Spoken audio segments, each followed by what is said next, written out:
Bapak Ibu orang tua saya yang dimuliakan Allah, pagi ini Bapak Ibu saya akan mengajak kita semua mengutip satu hadis yang hadis ini akan sangat menguatkan tauhid dan keyakinan kita pada Allah. Hadis ini adalah wejangan atau didikan Rasul pada sahabatnya yang kecil. Jadi di kalangan sahabat-sahabat itu ada sahabat besar, ada sahabat kecil, anak-anak.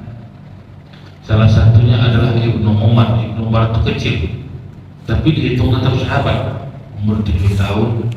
Sahabat yang lain sudah besar, 30-40. Hadis ini terdapat dalam satu kitab namanya Kitab Arba'in An-Nawawiyah. Saya sarankan Bapak Ibu orang tua saya, karena kata Rasul, tinggalkan kamu 2 pedoman yang tak akan sesat, Al-Quran dan hadis. Saya yakin kalau di rumah kita semua punya Quran, tak ada yang tak punya Quran rumah. Tapi kalau hadis belum tentu. Hadis belum tentu, maksudnya bukan hanya buku ya, tapi memang spesial buku hadis. Belum tentu. Kalau Quran iya, setidaknya Bapak Ibu ada di rumah kita satu buku hadis. Buku hadis itu biasanya besar-besar, panjang-panjang dan banyak jilid-jilid. Tapi ada satu kitab hadis yang paling tipis kan. Itulah kitab hadis yang paling tipis, judulnya Arba'in An-Nawawiyah, dikarang oleh Imam An-Nawawi. Jadi Arba'in itu artinya 40. Jadi Arba'in Nawawiyah 40 hadis, kira-kira begitu judul bukunya. Itu cukup murah. Jadi kalau ada yang ahli hisab di sini, ahli hisab Bapak Ibu, ada yang ahli hisab ya? Ahli hisab itu bukan persoalan menetapkan awal bulan Ramadan sama awal Syawal, tapi memang ahli menghisab saja, segala macam dihisab, termasuk cerobong kereta pun kena hisab juga. Ahli hisab ini merokok. Kalau ada yang ahli hisab, lebih mahal yang dihisabnya dibandingkan kitab. Kalau rokok apa? Tetangga saya, rokok Surya berapa sebungkus? Surya 25. Surya 25.000 satu bungkus. Ini kitab ini Bapak Ibu, kalau ada waktu jalan ke Jalan Riau sana, Jalan Riau dekat Sampu sana, ada toko buku situ yang besar. Bahkan orang-orang kalau Yasin apa memesannya di situ tuh. Itu harga buku kitab saya beli untuk jamaah hanya 2.500. Bayangkan Bapak Ibu, 2.500, bukan 25.000 satu rokok, satu bungkus Surya tadi tidak. 2.500 dan bukan 250.000. Maka kalau ada yang belum punya kitab hadis, minimal di rumah ada kitab hadis yang paling tipis. Nama kitabnya Arba'in An-Nawawiyah. Nah, hadis yang ada pada kitab Arba'in ini semuanya sahih, dikutip oleh Imam An-Nawawi yang terpilih. Sampai kata Imam An-Nawawi dikutipnya fadilahnya, siapa yang hafal kitab yang tipis yang 40 ini, maka Allah akan memuliakan dan membaguskan mendapat dia dunia akhirat. Ini dan Ustaz ada kitab hadis punya Arba'in?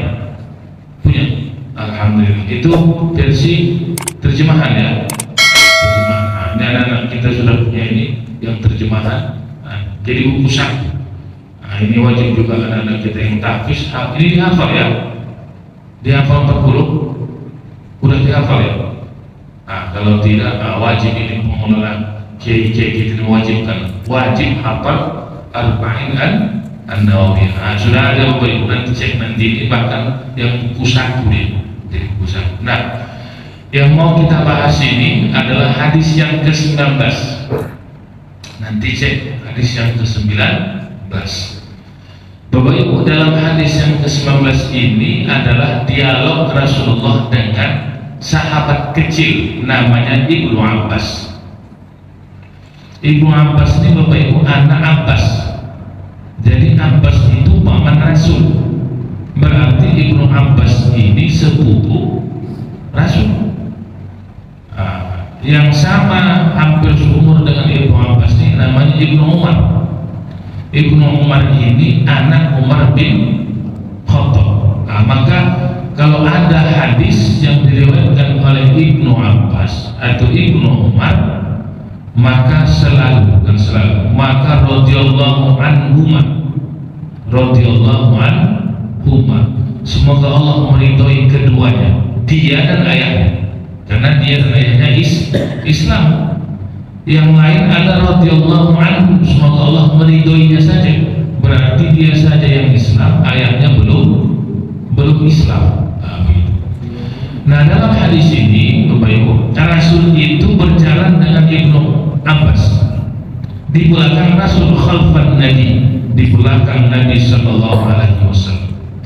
Begitu Ibnu Abbas di belakang Rasulullah, lalu kata Rasul, wahai ya ghulam. Ghulam itu anak laki-laki 7-8 tahun. Kata Rasul, ya ghulam, wahai anak laki-laki, inni mu'allimuka bi kalimatin, sesungguhnya aku akan mengajarkan padamu beberapa kalimat. Jadi Rasul ingin mendidik sahabatnya yang kecil ini yang namanya Ibnu Abbas yang 7 tahun ini bi kalimatin, dengan beberapa kalimat. Nah, jadi Bapak Ibu, Rasul itu kalau dilihat dalam beberapa hadis, Rasul itu senang dia, bahkan suka kalau ada sahabatnya dilihatnya dikasihnya. Dan itu pandangan Rasul, bukan dibuat-buat dia, karena pandangan itu ada dua, ada ainul basar itu yang tampak. Nah, ini yang melihat kita mata zahir ini basar, tapi ada namanya ainul basirah. Ainul basirah itu pandangan hati atau batin. Nah, kita ini tak dapat pun dikasih Allah, kecuali ada Bapak Ibu yang sudah dikasih tembus nampak. Maka Rasul tahu dia ini sahabatnya agak-agak munafik sedikit, ini kuat ini. Maka Rasul itu kalau datang sahabat, dia tahu. Kata Rasul dalam satu riwayat itu, wahai sahabatku, la taqtub, jangan kau marah. Tahu Rasul karena dia memang tukang marah. Kan ada tukang marah. Tak ada angin, tak ada hujan, habis piring dilemparkan. Akhirnya habis di rumah, lempar piring, kaca, semua gelas. Waktu marah dia habis diselesaikan semua rumah. Begitu sudah tak marah dia, baru pening dia mencari kemana membelinya lagi. Itu namanya waktu marah. Rasul mampu melihat itu. Jadi dikasihnya amalan, dikasihnya bacaan, ya kalau bahasanya dikasihnya wirid untuk memantapkan hati para sahabat. Ada nanti bisa dilihatnya ada sahabatnya kaya tapi agak bakhil, dikasihnya misalnya amalan misalnya Razak, sesuai dengan kebutuhan hati para sahabatnya. Termasuk dengan Ibnu Abbas ini, kata Rasul, wahai ghulam, sesungguhnya aku akan mengajarkan padamu beberapa kalimat yang ini awalnya pada Ibnu Abbas, tapi sama hakikatnya pada kita semua. Apa yang diajarkan Rasul? Ada 4 dalam hadis itu. Pertama kata Rasul, ihfazillah yahfazka. Itu yang pertama. Jaga engkaulah Allah, niscaya Allah menjaga. Bapak Ibu, ini bukan makna literally menjaga zat Allah, tak terjaga-jaga kita, Allah yang menjaga kita. Ini maknanya menjaga Allah itu bukan menjaga zatnya, bukan, tapi menjaga perintahnya dan menjaga larangannya. Jadi selama seorang hamba tetap dia menjaga perintah Allah, menjaga larangan Allah, tetap dia menjalankan semua aturan-aturan yang diminta Allah, yang disenangi Allah, lalu menjauhi yang tak disenangi oleh Allah, jadilah itu, maka dipastikan Allah menjaga. Sama aja Bapak Ibu, kalau ada misalnya orang tua, anaknya ini patuh, tunduk, mana yang disenangi orang tuanya itu lakukan, yang tak senang orang tuanya dijauhinya. Itu sayang lah ya, diprotekkan anaknya itu kemana pun jadi.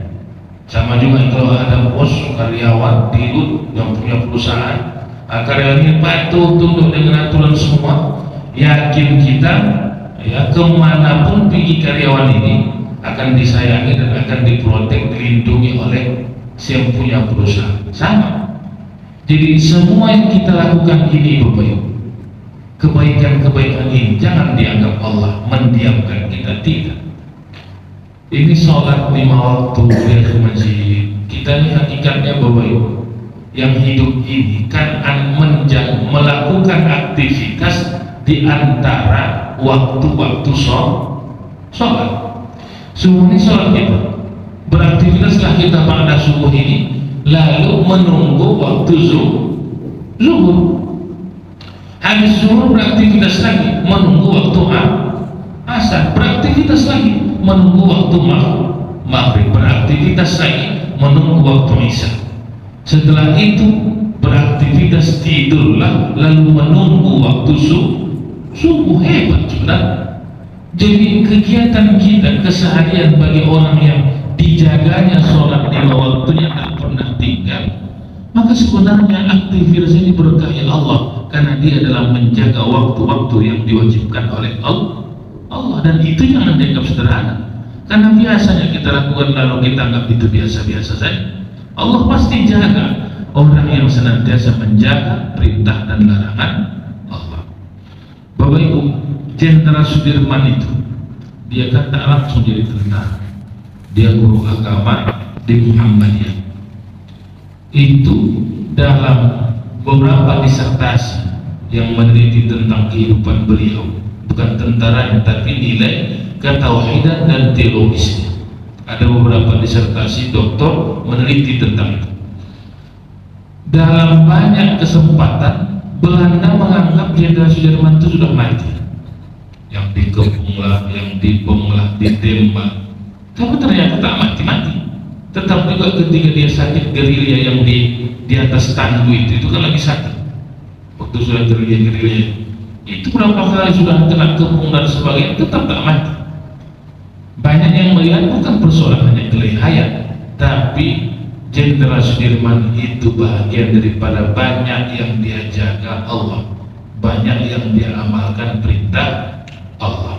Salah satu dalam penelitian itu adalah Jenderal Sudirman itu adalah orang yang mengamalkan dawamul wudu, mendawamkan wudu. Kalau batal lalunya wudu lagi. Jadi seluruh harinya dalam keadaan suci. Kita ini kan dua hadas Bapak secara fikih, hadas besar, hadas kecil. Mohon maaf, ada yang haid, ada yang mimpi dan sebagainya, itu hadas besar. Tapi ada selama orang tidak berwudu, kalau sekarang kita di masjid berwudu, berarti suci. Tapi kalau dia sudah batal wudunya, dia dalam keadaan tidak suci, tidak bisa sholat, tidak bisa memegang dan mengangkat mushaf. Siapa yang tak berwudu lagi tidak berwudu, dia dalam keadaan tidak suci. Jenderal Sudirman ini salah satu senantiasa wudunya daun. Ini persoalan mengamalkan ini. Walaupun setan pun tak senang dari kita ini lama-lama berwudu. Begitu. Maka dalam hadis begitu. Ada orang begitu habis berwudu dia langsung dibisikkan setan pada hati, wudumu sudah batal. Ada yang keluar dari belakang tadi, dihempuskan setan itu supaya dia menganggap dia dalam kondisi tidak berwudu. Maka ini yang kita sebut tadi, ketika seseorang menjaga perintah Allah, mendawamkan perintah Allah, maka Allah pasti menjaga. Siapa yang sudah mendawamkan, alhamdulillah. Tapi kalau belum Bapak Ibu, bisa juga dicoba, dilatih supaya dia wudu, dan itu akan berdampak pada hatinya dan kebeningan pikiran dan hati. Orang yang tadi mendawamkan amalan yang diperintahkan Allah. Pernah satu ketika Bapak Ibu, sebulan yang lalu ada pengajian arisan haji. Waktu itu yang dikaji adalah tentang ayatul kursi. Waktu sebelum habis mengaji, ada jamaah itu yang menangis.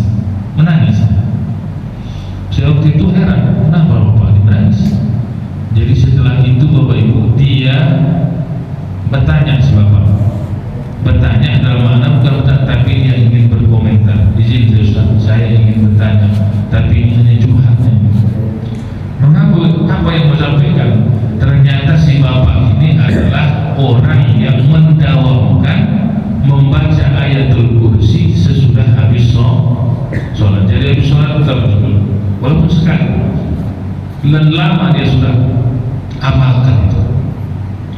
Lalu dia katakan, saya mendengar ayat ini Ustaz, tak tahan saya. Kenapa bisa begitu? Karena saya mengalami perlindungan Allah dengan kemuliaan ayat ini. Apa yang terjadi? Waktu itu saya sholat zuhur di masjid Sahabat, yang masjid Sahabat itu zuhur, tetaplah dia habis sholat lalu baca ayat. Dia lalu masuk tol menuju ke Medan, karena dia ingat dengan kalimat la ta'khudhuhu sinatun wala naum. Allah itu tidak tidur, apalagi mengantuk. Awak jangan tertidur, mengantuk terus. Itu misalnya Allah itu tidak disentuh mengantuk apalagi tidur. Kita pasti disentuh mengantuk dan tidur. Kalau ada orang tak mengantuk tidak tidur, itu sakit. Karena sunnatullah kita mengantuk tidur. Kalau ada yang tidak mengantuk tidak tidur, itu harus bawa ke dokter, harus kasih obat supaya tidur. Nah, begitu, itu sunnatullah. Cuman jangan karena menjelaskan pengaji pun tidur dia. Nah, itu dikawal lagi. Mengaji tidak satu begitu Allah tak mengatakan tidur maka tidurlah, bukan begitu. Ada yang begitu insomnia atau apa namanya. Maka mendengar ayat ini, la ta'khudhuhu sinatun wala naum, Allah selalu menjaga, tidak mengantuk, tidak tidur. Lalu begitu dia masuk tol, dia mengantuk. Lalu lari 670, begitu dia ingat itu. Ditabraknya tronton itu dari belakang. Bukan dia kena tabrak, dia menabrak. Ditabraknya, di sampingnya ini udah mau lewat dah, berserak sudah semua, udah bonyok kan dia yang nabrak dari belakang. Tapi yang luar biasa itu menurut dia, untuk dirinya yang kawannya tadi parah betul sudah, sedangkan dia Bapak Ibu sama sekali luka pun tidak. Maka dia yakini ya Allah ini adalah kemuliaan ayatul kursi kalamnya. Maka setiap dia lewat dari situ dan membaca ayatul kursi, karena pengalaman itu meneguhkan hatinya betapa kuasanya Allah yang menurut logikanya selesai mati di depan. Tapi apa mau tidak? Nah, ini Bapak Ibu yang dimuliakan Allah, ini adalah bahagian daripada menjaga perintah dan larangan Allah. Allah pasti menjaga orang yang mengamalkan. Maka sekarang Bapak Ibu saudara-saudara kita yang di Palestina, Allah jaga mereka, bukan tak dijaga. Dan jangan pernah Bapak Ibu ada di antara kita ragu kita dengan doa kita untuk saudara kita. Dari dulu masih awal doakan Palestina di begini aja, tak makbul doa. Kalau tak makbul doa kita, udah harus tenggelam Palestina itu. Karena ini makbulkan Allah doa kaum muslimin, Allah kuatkan hati dan Allah datangkan pertolongan yang mulai jadi tak kita sangka-sangka. Siapa yang menduga dulu Abraha itu mau menghancurkan Ka'bah lalu datang burung abadi? Itu kan Al-Quran yang merekam cerita itu, bukan dibuat. Merekam alam tara kaifa fa'ala rabbuka bil ashabil fil. Sekarang ababilnya itu bukan lagi burung, itu kan simbol dalam bentuk burung. Banyak hal yang Allah datangkan boleh jadi dari langit dan bumi. Paling tidak bagi saudara-saudara kita di Palestina tak ada lagi yang namanya takut mati. Tak ada lagi. Kita yang takut mati. Bagi mereka sekarang hanya syahid. Meninggal ayahnya, abuka syahid, ayahmu syahid, saudaramu syahid, begitu aja. Di hadapan mereka hanya Allah dan surga. Tidak ada ketakutan sedikit. Bagi mereka itulah ladang medan jihad mereka dan surga di hadapan mereka. Tak ada angan-angan. Kita kan masih banyak angan-angan. Kalau ada sekarang umur 60 ditanya, Pak, Bapak berapa? 60. Kalau seandainya Bapak bisa meninggal, mau Bapak ada harus sakit. Kalau bisa kakak 30 tahun lagi baru mati. Wah, itu takut mati itu. Karena kita masih panjang angan-angan. Tahun muka 10 tahun akan datang, 5 tahun akan datang begini.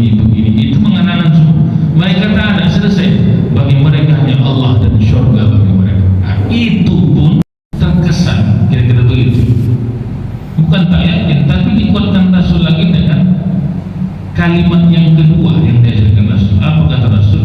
Ihfazillah, jagalah Allah, tajiduhu amama, niscaya engkau akan mendapati Allah di hadapan. Jadi Bapak Ibu, Rasul menguatkan kalau tadi yang pertama, kau jaga Allah, Allah jaga engkau. Cuman kan tak jelas di mana Allah menjaga kita. Pada poin kalimat yang kedua dipertegas dan dikuatkan Rasulullah.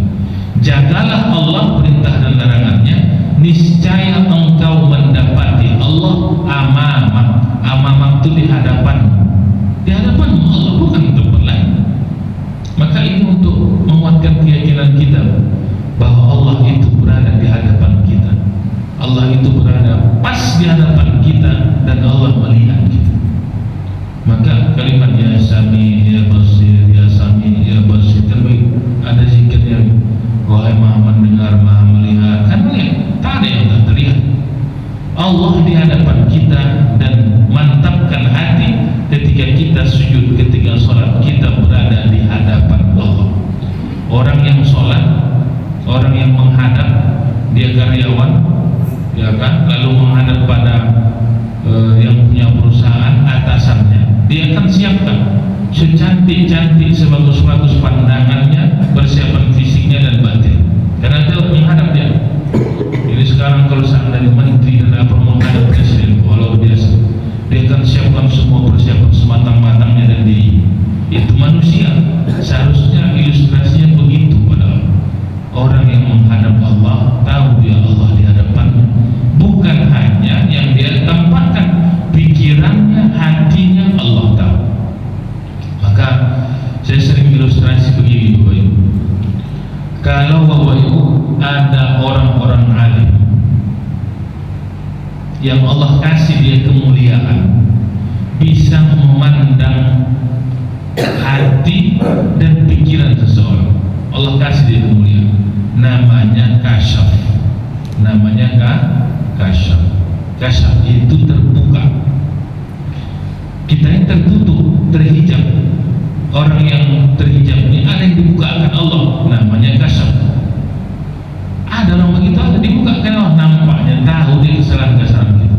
Datang kita ke tempatnya, belum lagi kita duduk, udah tahu kita, nah kau datang ke sini tujuanmu bertanya tentang ini, masalahmu ini, solusinya ini, belum lagi bercakap kawan, udah tahu dia apa yang ada dalam lintasan pikiran. Ada yang bukan kumpul dia, tapi Allah kasih kemuliaan karena kesucian hatinya Allah kasih. Orang-orang yang kasyaf ini bagian-bagian daripada kemuliaan wali-walinya Allah. Sampai-sampai ada orang malu datang. Bapak tak mau datang ke tuan guru itu, malu Allah. Kenapa Bapak? Nanti tahu dia aib-aib kita, nanti tahu dia apa yang tak baik-baik Allah lakukan, malu kita nanti lihat.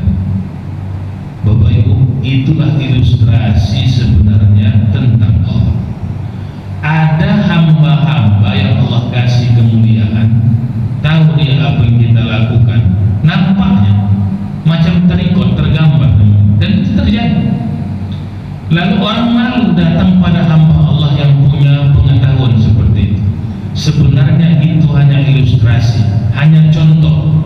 Kalau seandainya ada hamba yang pandai, aku kasih keilmuan begitu, lalu engkau malu datang padanya, seharusnya engkau lebih malu padaku.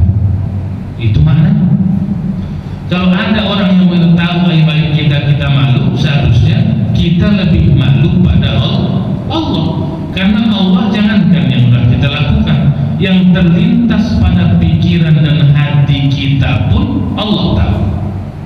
Allah tahu. Maka itu untuk menguatkan bahwa tajiduhu amama, bahwa engkau dapati Allah di hadapan. Maka kata Imam Al-Ghazali, kalau engkau sholat menghudurkan, menganggap bahwa Allah di hadapan, itu membantu untuk khusyuk pada Allah. Khusyuk pada Allah. Yang ketiga, tidak dapat. Kata Rasul pada Ibnu Abbas, wa idza sa'alta fas'alillah. Jika engkau meminta, mintalah pada Allah. Ingat Bapak Ibu, ini anak-anak ini yang disampaikan Rasul, bukan orang tua, anak-anak ghulam. Jadi Rasul pun mendidik anak-anak yang 7 tahun ini, dan ini wajar. Menarik ini disampaikan pada anak-anak kita, karena Rasul melakukan ini. Jika engkau meminta, mintalah pada Allah. Jadi Bapak Ibu, kalau ada anak kita meminta dengan kita, ya aku mau ini ya, tak salah namanya menurut hadis ini. Sampaikan dengan dia, minta sama Allah. Walaupun Allah akan menitipkan melalui ayahnya, tapi dia dididik untuk apapun yang aku pengen kali ini sepeda aku ya, udah berdoa minta dari Allah. Begitu caranya untuk menguatkan dia. Akhirnya semua yang dia inginkan dia minta pada Allah, walaupun boleh jadi ikhtiarnya dititipkan oleh Allah pada ayah. Tapi apapun permintaannya diarahkannya minta pada Allah. Karena kata Rasul Ibn Abbas, wa idza sa'alta fas'alillah. Jika engkau meminta, maka mintalah pada Allah. Bapak Ibu dimuliakan Allah. Pada poin yang ketiga ini, Rasul banyak ini menguatkan hati sahabat. Sampai kata Rasul, jika seandainya sendal kalian putus sahabatku, minta gantinya pada Allah. Itu cara mengkonekkan hatinya. Hal yang sangat sederhana, minta pada Allah. Kita begitu haus, kita teguk aja hilang dengan air. Itulah kita. Padahal tetap Rasul pengen begitu kita haus, ya Allah hilangkan dahaga. Walaupun tetap dia minum. Ada orang 1 galon diminumnya air, haus juga dia. Ada orang seteguk aja hilang dahaga. Ada orang main-main 3 kali tamu dia makan, lapar juga bawa. Ada kawan hanya 4 sendok 5 sendok udah cukup. Ini persoalan bahwa Allah lebih cepat mengenyangkannya, karena menghilangkan lapar, menghilangkan dahaga bukan air dan bukan makanan. Itu hanya wasilah jalan aja gitu. Hakikatnya tetap Allah. Ini hal yang sederhana untuk meminta, melengketkan. Ya Allah, aku mau ke masjid, ya Allah. Lalu dibaca doa.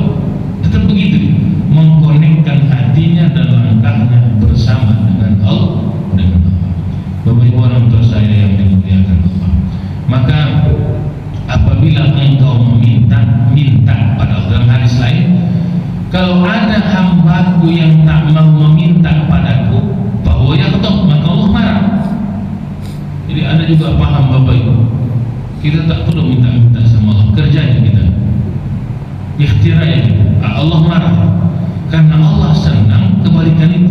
Allah senang dengan hamba yang merengek-rengek datang dengan Allah. Ya Allah, aku minta sanggup lagi, ya Allah, tolong. Itu merengek, menunjukkan ketidakmampuannya akan datang pertolongan Allah. Tapi kalau sebaliknya itu tak perlu kita minta, ikhtiarnya tahu ya Allah itu. Itu menunjukkan bersandar pada ikhtiarnya dan menganggap tak perlu pada Allah. Maka dalam satu hadis, jika engkau meminta pada seseorang, kalau ada orang dermawan, kaya raya, membantu orang, lalu kawan ini sih meminta aja, itu boleh jadi 1, 2 kali, 3 kali, 4 kali, 5 kali, sampai 10 kali mungkin tak. Tapi kalau hanya dia pula meminta sampai 11 kali, bercakap kawan, kau pikir kau yang kubantu, banyak orang kubantu lagi. Tuh keluar kalimat itu, karena itu manusia terbatas. Tapi Allah begitu engkau tak datang meminta padanya, bahwa yaghtab, maka Allah akan marah padamu. Maka merengeklah datang, ya Allah, tolong ya Allah, ya Allah bukakan jalan. Sampai pada hal yang sangat sederhana, sakit dia tetap ya Allah, sehatkan aku ya Allah, walaupun aku akan datang ke dokter A, ke dokter B dan seterusnya, tapi tetap dia mengadu, meminta pada Allah. Yang terakhir pada hadis itu, kata Rasul, wa idasta'anta, apabila engkau minta tolong. Wa idasta'anta ini sama kalimatnya dengan iyyaka na'budu wa iyyaka nasta'in. Itu kan hebat itu ayat itu Bapak Ibu.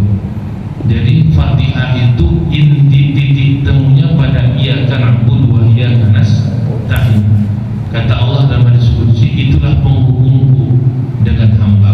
Semua yang dia minta aku akan kabulkan. Ketika dia baca iyyaka na'budu wa iyyaka nasta'in, itu antara diriku dengan hamba. Karena Fatihah itu kita puji dijawab Allah. Tapi begitu iyyaka na'budu wa iyyaka nasta'in, kata Allah, inilah hubunganku dengan hamba. Apa yang dia minta aku akan kabulkan. Karena ada nasta'in, hanya padamulah kami minta tolong. Maka diwayat wa idasta'anta, apabila engkau minta tolong, meminta pertolongan, fasta'in billah, minta tolonglah pada Allah. Bapak Ibu, ada yang menarik ketika Nabi Ibrahim, kalau pernah membaca itu, dan ini semalam ada yang video viral itu, seorang anak Palestina mengutip kalimat Ibrahim ini, mengutip kalimat Nabi Ibrahim. Itu memuatkan bagi mereka. Tak perlu kalau tak dibantu manusia yang lain itu. Kira-kira begitu.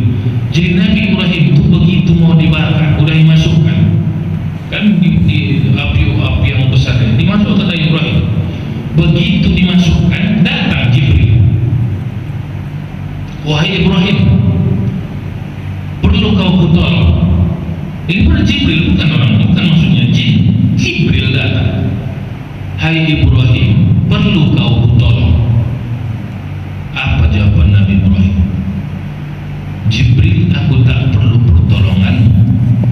Aku yang butuh pertolongan Allah. Pada Jibril, pesuruh Allah ini. Apa kira-kira? Kalau kita itu wajiblah kau tolong Jibril. Apa yang kau kata? Kita lobby dan terus wajib. Kalau kau sama malaikat itu kau turunkan, kau tolong aku. Itu kita kan ahli lobby ini. Satu apa ke situ? Itu kita. Ibrahim tidak. Ibrahim, kau mau kau tolong, tapi ingat ya, kalimat Jibril itu, kami yang butuh adalah pertolongan Allah. Allah itu kan hebat, itu anak 7 tahun juga. Bagi mereka tak ada lagi menggelora sudah semangat jihad itu pada diri mereka. Tak ada lagi. Mereka hanya bergantung pada Allah total. Karena Bapak Ibu, terkadang kondisinya membuat kita dekat dengan Allah. Kondisi, ada orang masalah banyak terjadi, dekat betul lah sama. Sekarang tak ada gantungan, lagi. Tak tahu kita siapa yang mengasih makanan, siapa bombardir. Kita sekarang Bapak Ibu datang ke masjid ini, sholat, kan tak ada yang menghalang. Kita hanya bertarung dengan diri kita. Begitu hujan nanti sedikit datang dalam hatinya, dan bisikan setan, jangan ke masjid, hujan itu mampu besok. Ke masjid besok ke masjid kau. Tak ke masjid, dia hanya pertarungan dengan dirinya. Kita ni Bapak Ibu melakukan kebaikan di sana, ini hanya bertarung dengan diri sendiri. Tak ada orang, bukan ada yang melarang kita menorongkan senjata jangan ke masjid. Tak ada. Mereka sekarang peluru di atas mereka, rudal di atas mereka, entah apa, fosfor, gas, entah apa, tetap mereka datang. Jangankan rumah mereka, bahkan rumah ibadah masjid, tak tahu kita di mana diletakkan mereka titik koordinat rudal itu akan mendarat. Mereka hanya pasrah lillah pada Allah. Bapak Ibu yang dimuliakan Allah. Maka di ujung hadis itu, jika engkau minta tolonglah pada Allah. Maka di dalam hadis itu di ujung nanti Bapak Ibu lihat nanti hadis ke-19 ya. Sampai kata Rasul ini yang menarik.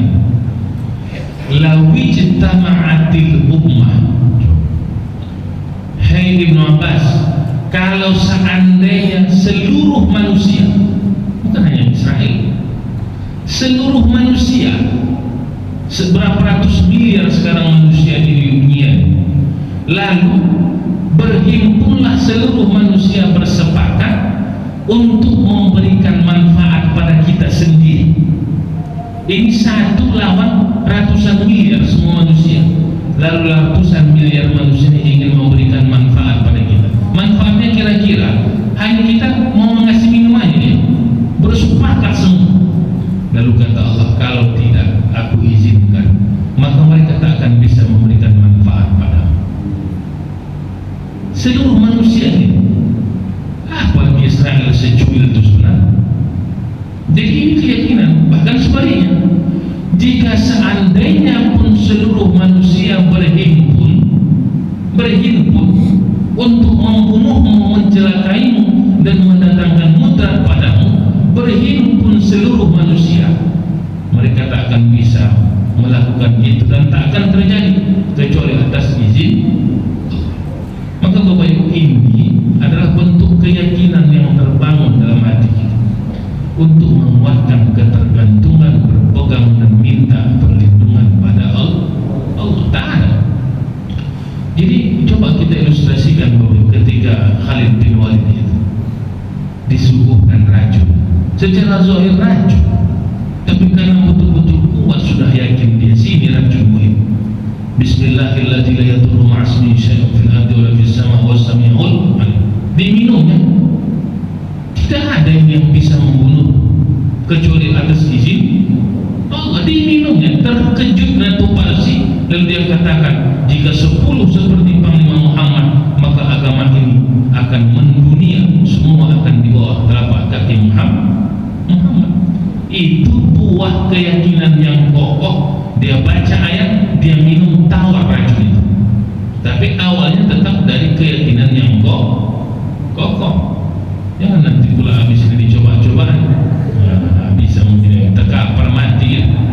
Nah, ini pun bukan coba-coba, dia begitu kokoh keyakinannya, dia baca, maka akan datanglah yang namanya perlindungan dari Allah.